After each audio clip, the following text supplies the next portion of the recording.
Did you know that Alice, she was there before Mickey?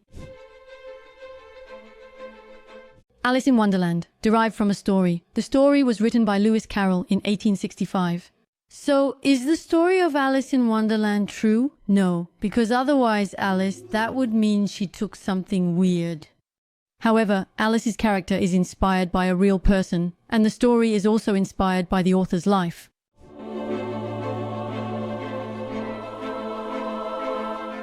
The idea for this book started one afternoon in July. Is it called an afternoon or an afternoon? One afternoon in July 1862, during a boat trip on the Thames, Lewis Carroll, who is actually known as Charles Dodson, is presently spending time with Reverend Robinson Duckworth and a young girl named Alice Liddell, who is 10 years old and has 2 sisters accompanying her. During this outing Lewis Carroll to entertain the girls, he's gonna start making up a story. A story with a heroine named Alice. She falls down a rabbit hole and discovers a whole new fantastic world. And Alice Liddell, she wasn't just anyone, she was the daughter of the Dean of Christ Church in Oxford, where Carroll was a math professor. And Alice and her sisters, they were pretty close to Carroll, and it's Alice who's gonna ask him to write this whole story. And Carroll will start writing, he will write the entire story and more, he will also add illustrations. And he presents the book to Alice in 1864. The following year, might as well, the story is published under the title Alice's Adventures in Wonderland. Alice's Adventures in Wonderland, that's how I translate it. And it's a hit. Alice's Adventures are being read everywhere. Everyone loves this new story. Disney was also fascinated by this story. They absolutely wanted to make an adaptation of it, but since 1865 it was a pretty well-known story, and on top of that there were illustrations drawn by John Tenniel that gave an idea of what Alice looked like. Prior to film adaptation, the story was adapted for the theatre.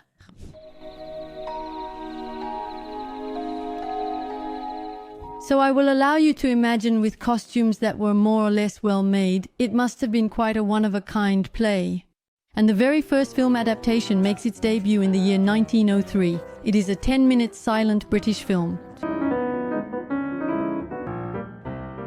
So we're talking about live action, we're talking about costumes and pretty rough special effects. It's not the best adaptation, but it's the first one. Well, you gotta start somewhere, and that's gonna kick off the movement. 2 more in 1910 and 1915.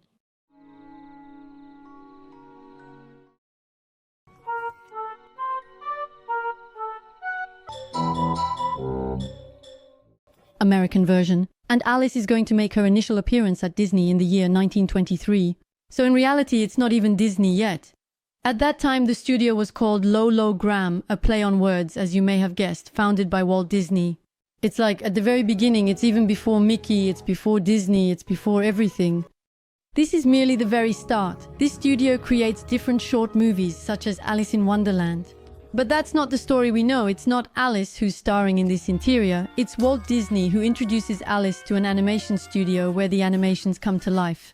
And like in the rabbit hole, Alice ends up finding herself in the cartoons, specifically in Cartoonland. But unfortunately, this short film won't be seen by the public because the studio is going bankrupt just as they've barely finished the project. So the episode will never be aired, but Walt Disney ain't gonna lose hope, and he's gonna pitch the episode as a pilot to multiple distributors to turn it into a series. That is where Alice Comedies is going to start. And the creation of the new studio, Disney Brothers Studio, obviously the 2 Disney brothers, and 5 years later Mickey will make his appearance. But hey, we're not there yet for now. The studio is going to grow little by little and develop new animation techniques. But one question remains on the minds of the public. When will there be an animated film about Alice in Wonderland, the real story? If YouTube existed, all comments, all Disney videos, it'd be like, when do we get a new Alice? When will we get an Alice animation? Moreover, the text had already entered the public domain by then. Text excluding pictures. However, as illustrations were still integral, Disney will buy rights to them, part of the work. And there we say to ourselves, that's it, it's good, it's now, it's launched. No, 20 years later, the movie still ain't done. Disney will say the drawing type is too complicated. When you see the illustrations, it doesn't look like the cartoon we watched. It is a drawing style that is much more complex to achieve in animation. Therefore, it is not possible. However, after a long wait, Alice's first non-silent film will be released in 1931. And it is not a Disney. And to be honest, he is pretty creepy. Since they are real actors in disguise, it is pretty weird, you know? That could nearly make me feel uneasy. LOL, it's quite amusing.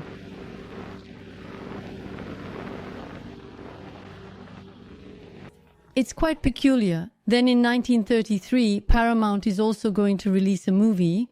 Here we see that when it comes to costumes, they put in a little more effort. In addition, they cast some well-known actors from that time, but the movie is going to be a flop.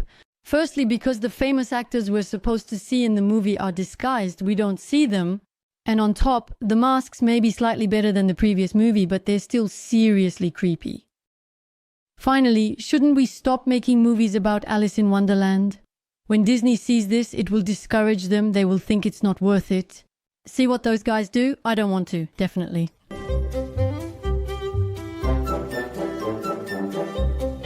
So he's going to put that idea aside, and he's going to turn to the first full-length animated film, Snow White and the Seven Dwarfs. You realize that means that even before Snow White and the Seven Dwarfs, he already wanted to make an Alice in Wonderland. You see, it's been like that from the beginning. But next to it, they'll release a short film called Crow the Mirror, in which Mickey falls asleep while reading Alice and Through the Looking Glass, and he'll have the same adventures as Alice in Wonderland. A year has passed, and Snow White and the Seven Dwarfs excelled. Disney also won an Oscar. The studio is going to expand, and they're going to start working on the next project, so Pinocchio, Bambi, and Peter Pan, except, well, Alice is still not in the picture for now. Because Disney, they first want the Paramount version, which was awful, to be forgotten so that people don't associate the two, which isn't a bad thing. He's also going to say that this movie clearly ain't made for live action, but it's more made for animation. We don't want to see those ugly masks anymore, no thanks, goodbye. But Disney isn't completely giving up on Alice. They are still going to work in parallel on the project, and some writers are going to work on the story to adapt it for an American audience. Disney knows its humor may not appeal to Americans, so changes are necessary for Anglophone audiences. They will start coming up with visual gags, but Disney won't like it. He'll say he finds the book funnier, and he'll tell them to look more into the characters' personalities, because that's where the real humor is. That is where David Hall comes in. He is a big-shot Hollywood art director, and he is going to be hired to sketch out the animated movie to see what it could look like. And he is going to do 400 sketches in 3 months. That is when Alice in Wonderland is really going to start taking shape. The characters, the story, it is truly going to create an environment that perfectly matches Alice in Wonderland. In November 1939, the sketches will be shown to Disney as animatics, a video montage to demonstrate the animation's visual representation. Actually, it's a vid of a storyboard. Disney will say there are things he likes, things he doesn't like, but especially he'll say, we need to put that aside because we've been thinking about it for too long. We need to come back to it later, with a fresh perspective, take a step back. Basically, the film isn't ready to be made at that time. The studio was focused on Bambi and Pinocchio. Meetings for Alice in Martin's Land will continue occasionally. You wake up, go to work on Bambi, have a meeting about Alice in Wonderland between noon and 2, and work on Pinocchio in the afternoon. Basically, that's kind of the idea, and a few years later, in 1941, Disney will be like, maybe it's better in live action because animation is a real headache. On the other hand, he didn't say it like that, he didn't even say it in French, but you understood. Casting launched, Gloria Jean, 15, will play Alice. But once again, the project will be put on hold because it is 1941 and it is the Second World War, so it is a bit complicated at that time. In 1945, a guy named Huxley will pick up the project. They will then embark on a project that is part realistic, part animated. They've made films mixing the two and it's working well. So Huxley will go off feeling confident for this version. Except that the problem is that Huxley apparently doesn't have much charisma, in the sense that during meetings he doesn't speak up much, nobody really listens to him, or he gets interrupted by everyone, especially Walt Disney, who basically gives all the ideas. Basically, Huxley didn't handle it. So it's ultimately 13 screenwriters who will write the final script, and they've decided to do everything in animation. They must have watched the Paramount movie again, I reckon. Picture, and we put another drawing on, and it's just a slightly different action. You can just see the difference in the movement there. That is placed under. Thus, photographed. When all these single pictures are put together on the film, Tweedledee and Tweedledum move and come to life. Like this.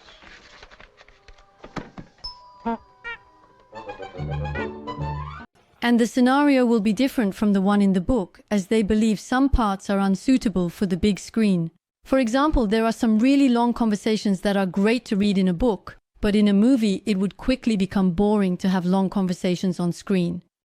Who is pretty understandable. They're going to keep most of the characters from the book. The only character they're going to invent is the talking doorknob. Initially, Alice is alone and they didn't want her in a monologue for too long. He needed someone to help, to talk to. Basically, it was meant to be a talking bottle with "Drink Me" written on it, or "Drink Me." And they finally went for a talking doorknob. It's not too bad.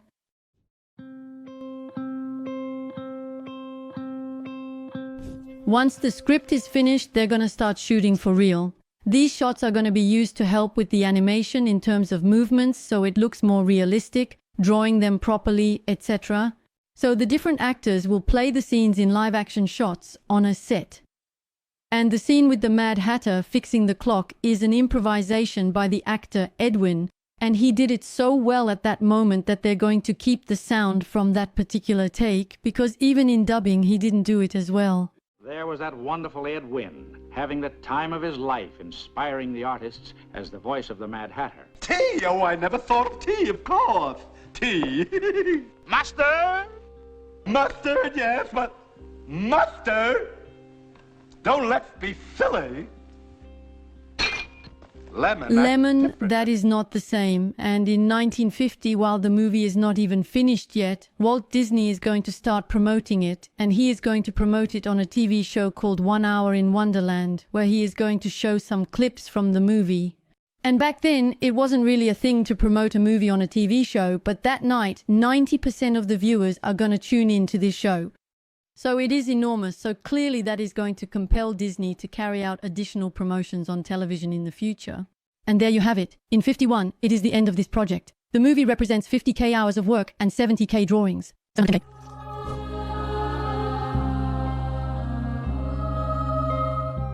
The movie is finally coming out. Disney and Catherine Beaumont, who is the actress who plays Alice, are going to attend the premiere in London. Since it's originally a British work, it seemed pretty logical. But the problem is that, like, the Brits know this work really, really well, and unfortunately for Disney, they're super attached to the books, and they're going to complain about all the many differences between the two formats. They'll call it a vulgar Americanization of Alice. That's to show how much they disliked it. Perhaps only the Brits disliked it, and maybe the Americans adored the movie, that's what we can say. No, not at all. They also found it to be too different from the original work, and they even say that it deserves to be booed. That's got a sting when you have to spend so much time on a project and in the end, everyone hates it. But that's not all, because in reality, a few days earlier, another film, Alice in Wonderland, was released.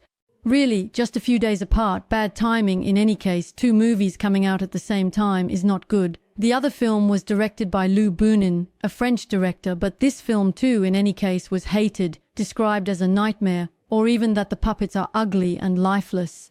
Once again, it wasn't an animation, it was live action, so naturally it was complicated. At that moment, for Walt Disney, it's over 20 years of work crumbling, because it meant a lot to him from the start, and he's gonna say, anyways, it was a classic, we should never have messed with it. But it's after about 10 years that Alice will gradually become a classic. You know, just because a movie is well received on its release day doesn't mean it can't become a classic years later. Anything is possible after all. And as you know, it's in 2010 that Tim Burton is going to make a new movie adaptation. The live action, as they say, of Alice in the Land of the Nine Veils, set to thrive, with once more Johnny Depp. I feel like I talk about Tim Burton in all my videos. That was the origins of Alice in Wonderland. I hope you enjoyed this video, and I'd love to know what your favorite Disney movie was when you were a kid. Was it Alice in Wonderland, or was it